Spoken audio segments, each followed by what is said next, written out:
Hey guys, once again welcome back to my YouTube channel, and in this video I'm going to introduce Chainguard, which is the first developer platform for software supply chain security, enabling developers everywhere to ship secure software. Before going into the video, let's understand why we need Chainguard.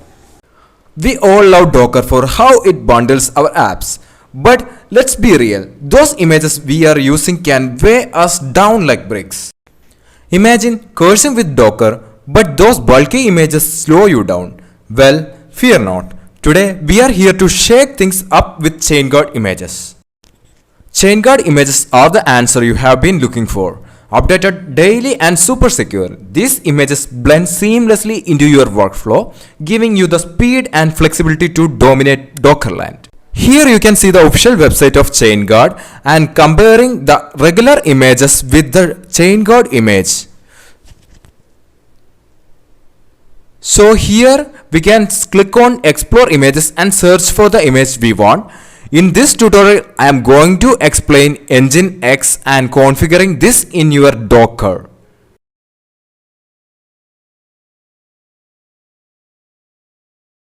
Here click on view image to see the image, and here you can search for the Chainguard image which you want. So here I am going to create a Nginx server. For that, Nginx Chainguard image is required.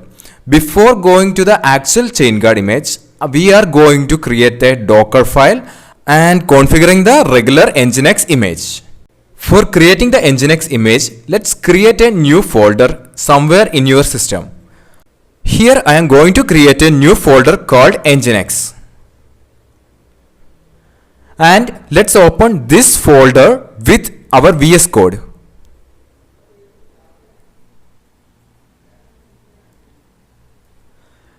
Here we are going to create a new file called index.html, and let's create some content. Here I am using Copilot, which is powered by our GitHub. So I just need to create some website like this. So I am doing like that only.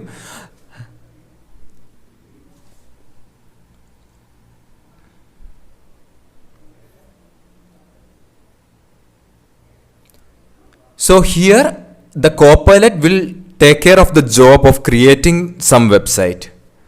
So I asked it to create a website. Now it created a website called index.html. Now we are going to create a Docker file. For that, click on new and create a Docker file. Here comes our Docker file, and here we are going to configure our Nginx server.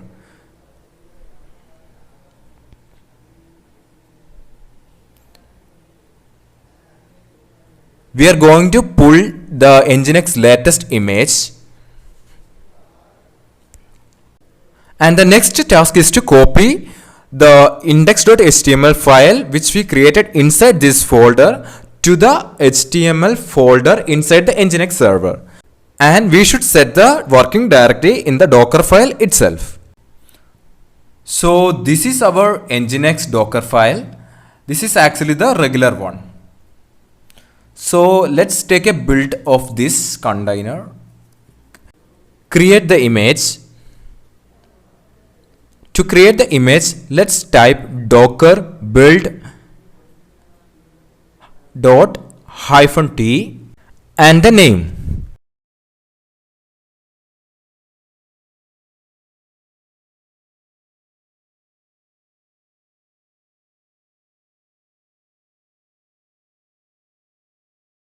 Here we can see that our build is successful.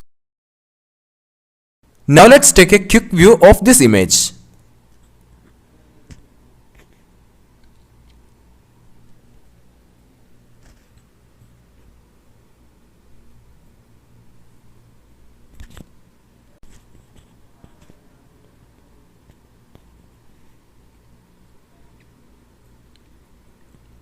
Here you can see that there are 234 packages in this regular Nginx image, and you can see the actual vulnerabilities here. There are actually 0 critical vulnerability, but there is 1 high risk here and 3 medium, then 48 low vulnerabilities. Now let's run this Docker image and make this image to run in port 8080.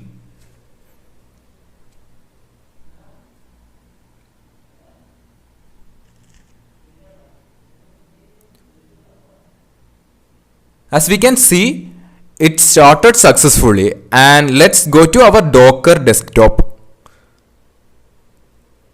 Here you can see the image we created, and the container is also here, and it is showing it is running successfully, and it is on the port 8080. I think some error is there. Let's remove this. It is having some problem. I think let's check our index file. For checking the index file, let's go to Docker desktop. Here go to the image which we created and click on files, and let's navigate to the file which we have copied from our local machine to the server, that is the image or the container. So here in this path we have copied. Where is that HTML? Nginx. Where is it? Yes, inside Nginx there is HTML, and here we can see our index.html file. Let's open this. We can open by click on open in editor, open file editor. So here we can see this is the HTML file we have created, and this is moved successfully.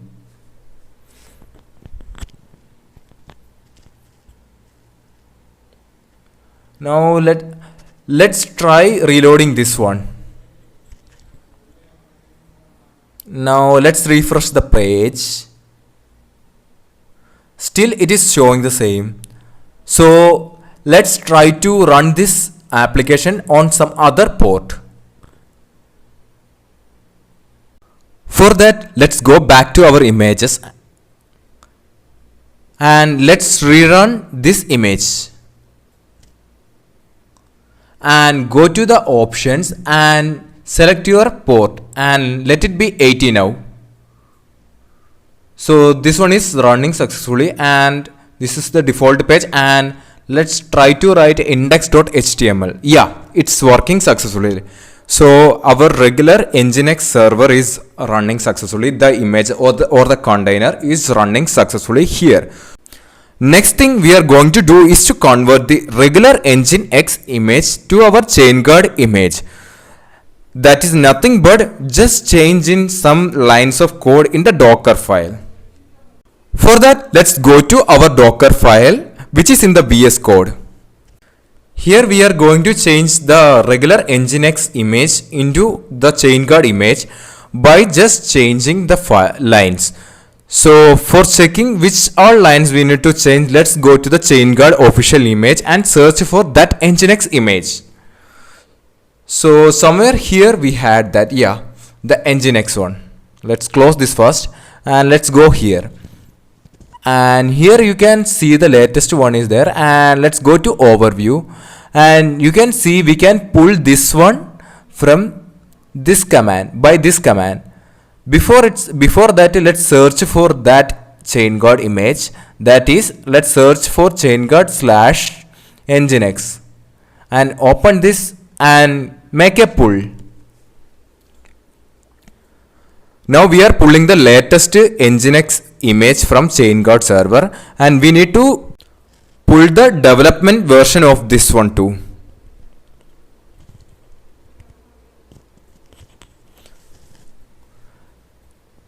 Now let's pull the image from here in our VS Code. So run the command which is copied from that website here. And this is the command which we need to copy, and we should run this in VS Code terminal.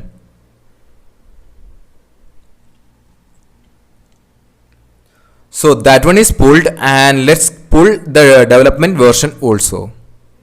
And that one is also pulled now. So the next thing is to change the from command. We need to change the from command from the regular one to the Chainguard one.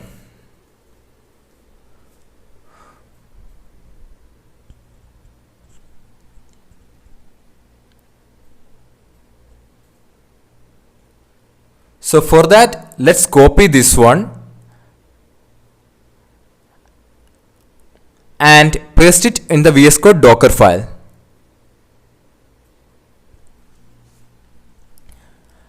And the first thing we are going to do is to pull the latest image from the Chainguard image, and not the latest one. We are going to pull the development version first. Then later we will change it to latest one.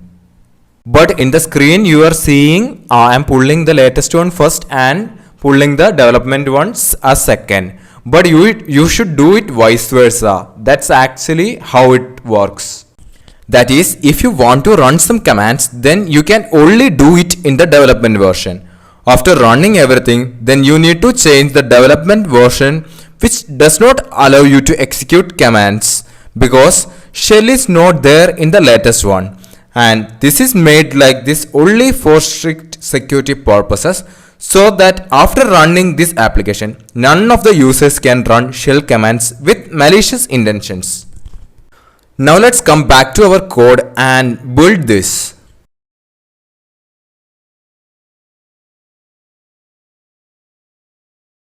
Our build is successful. Now let's take a quick view of this image.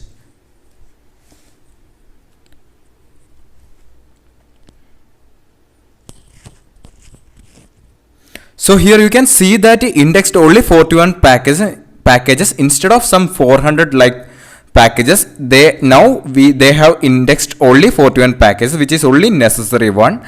And before we had one high risk, 3 medium risk, and 40 something low risk. Now here you can see there is no critical one, no high, no low, no medium. No vulnerabilities are there, and you can see that this is highly secured. No vulnerabilities are known until now. So now let's run this application. Let's run this container. So our container is running successfully. Let's go to Docker desktop and let's go to the image and run this. Let's find our image, which is on the top. And as you can see that it is only 49 MB and we don't need to declare any port here. So let's try to run this one. So this one is running successfully. Now let's go back and click on the port to see that output in our web browser. See, it is working successfully and the same outputs, but more speed, more secure and less, and it is lightweight. Now let's try to change the code. So for checking it is working on other code also, let's go back to our VS Code and try to change or try to add some new things in the index.html file. Let's change this to green and take a build again and run this one.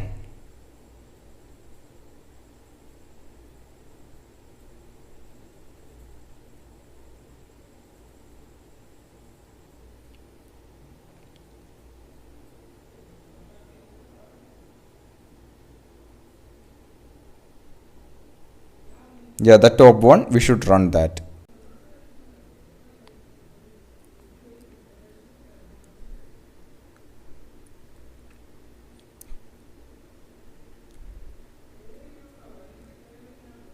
Let's go back and check it in our browser.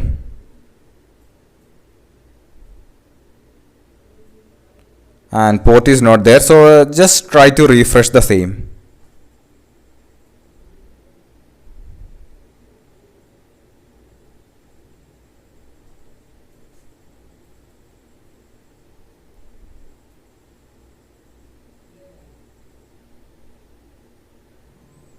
So here you can see that it is working successfully and it is changing the color to green, and this is fetching from the Chainguard image only, and which is less size as compared to the regular Nginx server. And like this one, you can find many of the packages like many of the images like Python, Go, Java, and they have more than 400 images available in their website, which is very lightweight and more secure. As you can see here, there are no vulnerabilities here. And while coming back to our regular Nginx one, there are lot of vulnerabilities available in the regular Nginx one, and here you can see the high risk one, medium risk one, low risk one. Everything is there in the regular Nginx server, but coming to Chainguard, there is no vulnerability at all. Also, every Chainguard image is locked tight with signature attestations and a detailed software bill of materials, that is SBOM, making sure your apps are super safe. Developer images are free, while production one come with extra support because Hero needs backup. If you are excited as I am about Chainguard, make sure to hit that like button, share this video with your fellow developers, and subscribe to my channel for more content like this. Thanks for watching, and I will see you in the next one.